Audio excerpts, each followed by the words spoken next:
Assalamu alaikum. Good morning everyone. Myself Naba Kadri. I am studying in 10th standard in DES Kausar Hasan English Medium School.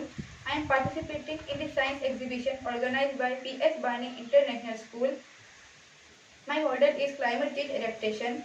Climate change adaptation refers to actions that reduces negative impacts of climate change while taking advantage of potential new opportunities. It involves adjusting policies and actions because of the observed or expected changes in climate.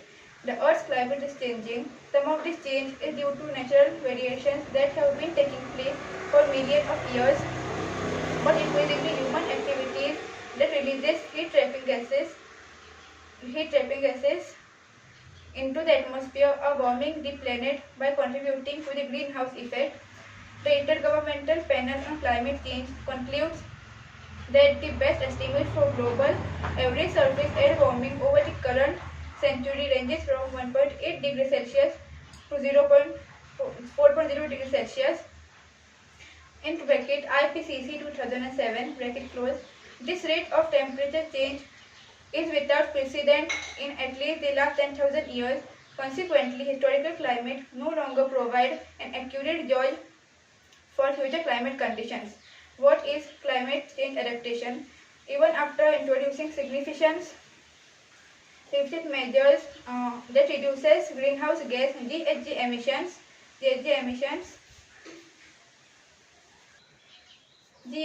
emissions, some additional degree of climate change is unavoidable and will have significant economic, social, and environmental impacts on Canadian communities. How are climate models tested?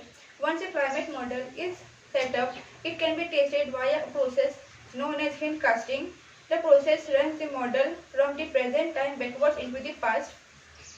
The model results are then compared with observed climate and weather conditions to see how well they match.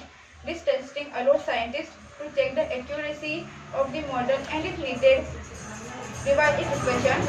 How we use models. Models help us to work through complicated problems and understand complex systems. These allow us to test theories and solutions from models as simple as troikas and kitchens to complicated representations such as flight simulators and virtual globes. We use models throughout our lives to explore and understand how things work. Climate model resolution. Climate models separate Earth into a three-dimensional grid of cells.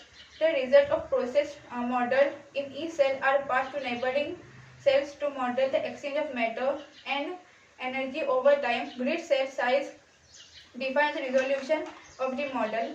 The smaller the size of the grid cells, the higher the level of detail of the model. More detailed models have more grid cells, so they need more computing power. Using scenarios to predict future climate. Once a climate model can perform well in his hint casting test, its results for simulating future climate are also assumed to be valid. To project climate into the future, the climate forcing is to set to change according to the future scenario. Scenarios are possible stories about how quickly human population will grow, how land will be used, how economies will evolve, and the atmospheric conditions that would result